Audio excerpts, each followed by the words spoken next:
आणि आता जी सगळ्यात मोठी बातमी ते म्हणजे नवाब मलिक यांच्या सभा सुरू होती चेंबूरला आणि त्यात फायरिंग केलेलं आहे काही अज्ञातांनी। राष्ट्रवादी काँग्रेसचे प्रवक्ते नवाब मलिक आता स्वतः आपल्या सोबत आहेत। मलिक साहेब, काय नेमकं घडलं या तुमच्या सभेमध्ये? कोणी गोळीबार केला, काय माहिती तुम्हाला मिळते? आमच्या वार्ड क्रमांक 141 कार्यकर्त्यांचा मेळावा इथे देवनार पोलीस स्टेशनच्या समोर हॉलमध्ये चालू होता।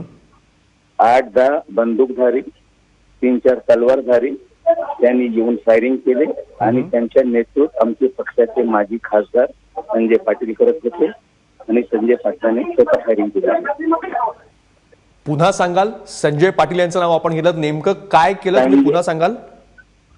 हे 7-8 बंदूकधारी घेऊन ते तिकडे आले, गेट वरून त्यांनी फायरिंग सुरू केली, माझ्यावर फायरिंग करण्यात आली।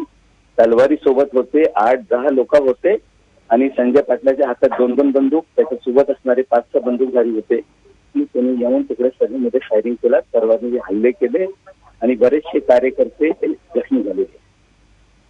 नवाब मलिक, आपण आपल्याच पक्षाच्या नेत्यांवर आरोप करत आहात, नेमकं काय कारण आहे? संजय पाटील यांनी हे का केलं असावं? असं आहे की या विभागामध्ये संजय पाटील हे शिवसेना, मनसे, भाजप, समाजवादी, काँग्रेस सगळ्यांची कुठेतरी हात मिळवणी करून राजकारण करत होते। वातावरण निर्मिती झाल्यानंतर सर्वच जागा राष्ट्रवादी जिंकून येते, कुठेतरी पायाखालची बारू सरकलेली आहे आणि संजय पाटील हे पक्षात नाही, शिवसेनेत कधी जात आहे, कधी मनसेमध्ये जात आहे आणि येऊन आज ज्या पद्धतीने फायरिंग केलेली आहे, गुंडशाही या पक्षामध्ये कोणी करत असेल तर त्यांना शिकू। पण आता आम्ही पोलीस स्टेशनला गुन्हा दाखल करून त्यांना अटक झाली नाही मलिक साहेब, संजय पाटील आपल्या पक्षात अजून आहेत का राष्ट्रवादीमध्ये? नाही, ते पक्षात आहे, पक्षात असतील, पक्षात ढकलपट्टी झाली नाही तर पक्षाचे कार्यकर्ते हे सहन करणार नाही। राष्ट्रवादी काँग्रेस पक्ष हा गुंडांचा पक्ष नाहीये। आता उभं नेमके संजय दिना पाटलांचे तुमच्याशी त्यांचं वैर का? तुमच्या कार्यक्रमामध्ये येऊन त्यांनी असं का करावं? असं आहे, अणुशक्तीनगर मिळून काही वाद तयार झाले, त्या वादाची रचना झाल्यानंतर सुरू झाले। या विभागामध्ये राष्ट्रवादी काँग्रेस पक्षाची मजबूती करून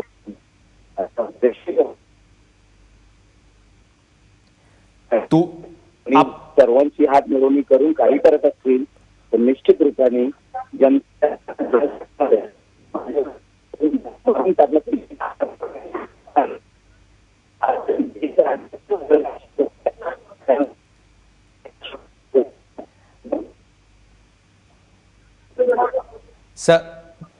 नवाब मलिक, पण तुम्ही संजय पाटलांचं नाव घेत आहात, तुम्हाला काही नेमकी इजा झाली का या सगळ्या प्रकरणामध्ये? आणि पोलिसांना तुम्ही काय सांगितलेत? पोलिसांकडे तुम्ही त्यांच्या नावासही तक्रार केली आहेत का?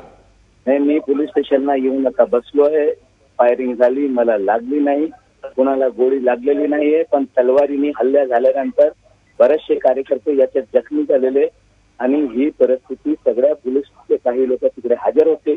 एक बंदूकधारीला आम्ही पकडून पोलीसच्या ताब्यात दिलेला आहे। आता पुढच्या तपास पोलीस कुठल्या पद्धतीने करतात त्यांनी पाहू। पण तिथे जर पोलीस होते त्यावेळेस, ती एक सभा होती, तर पोलिसांनी त्यांना पकडलं का नाही? नाही, आमच्या कार्यकर्त्यांनी पकडून, जेव्हा कार्यकर्त्यांनी पकडापकडी सुरू केली तर एक बंदूकधारी, एक तलवारधारी आम्ही पकडले आहे ना, आमच्या कार्यकर्त्यांनी पकडले ना। पण जेव्हा या सगळ्या बंदूकधारीला काही लोक बंदूकधारी, एक बंदूकधारी आमच्या ताब्यात आलेला आहे आणि त्याला पोलीस स्टेशनला आम्ही घेऊन आलो। त्यांना त्या हल्लेखोराला पोलिसांनी पकडलंय का? आणि संजय पाटलांनी मग पुढे काय केलं? त्यांच्यावर काही कारवाई? आता गुन्हा दाखल करून त्यांना अटक केली नाही तर मी आता बघू, आता पोलीस स्टेशनला गुन्हा दाखल करण्यासाठी मी आलोय। पण संजय पाटील आता नेमके कुठे आहेत? त्या कार्यक्रमानंतर अशा घटना झाल्यावर ते पुढे कुठे गेले? असं समजतं की तेही पोलीस स्टेशनला आहेत, त्यांची पण काही बाजू आहे। नाही, मला माहित नाही ते कुठे गेले, ते कुठे असतील त्यांना माहित असतील। पण एखाद्या नेत्यांवर फायरिंग करणे, एखाद्या सभेमध्ये फायरिंग करणे म्हणजे हा राष्ट्रवादी काँग्रेसच्या कल्पना नाही आणि आमचे वरिष्ठ या टीव्हीच्या माध्यमातून ऐकत असतील तर निश्चित रूपाने कारवाई करत, पण कायदेशीर कारवाई करण्यासाठी मी पोलीस स्टेशनला घेऊन येत असतो। नवाब मलिक, आपण आपल्याच पक्षाच्या एका माजी खासदारावर हे इतके गंभीर आरोप करत आहात थेट, तुम्ही पक्षाच्या श्रेष्ठींशी याबद्दल काही बोलला आहात का? पवार साहेबांशी काही बोललात का? अजित पवारांशी काही बोललात का? त्यांना ही कल्पना दिली आहे का? आता कार्यकर्ते जखमी आहेत, होणे, गुन्हा दाखल करून घेणे हे प्राथमिकता आहे.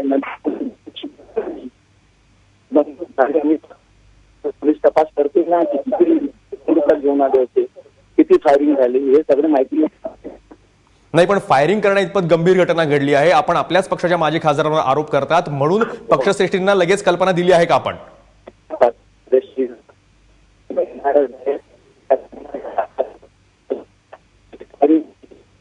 माझी जबाबदारी त्या घटनेची दखल पोलीस स्टेशनमध्ये दाखल करून घेणे. दाखल करून घेतल्यानंतर पक्षश्रेष्ठीशी मी बोलणार आहे. धन्यवाद नवाब मलिक, आपण दिलेल्या प्रतिक्रियेबद्दल. तेव्हा राष्ट्रवादी काँग्रेसचे प्रवक्ते आणि नेते नवाब मलिक यांच्या सभेमध्ये गोळीबार झाला आणि त्याहीपेक्षा त्यांनी सगळ्यात महत्त्वाचा एक आरोप जो केलेला आहे, राष्ट्रवादी काँग्रेसमधलाच हे भांडण दिसतं आहे.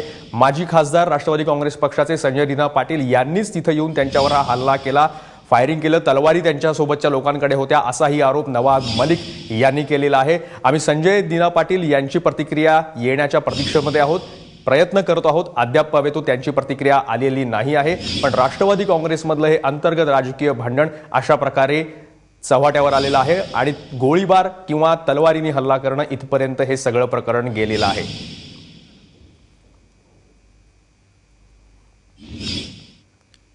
तुर्तास या बातमीवर इथंच थांबतो आहोत, पण संजय दिना पाटलांची प्रतिक्रिया जी अपेक्षित आहे. नवाब मलिक यांनी त्यांच्यावर असे जाहीर आरोप केलेले आहेत.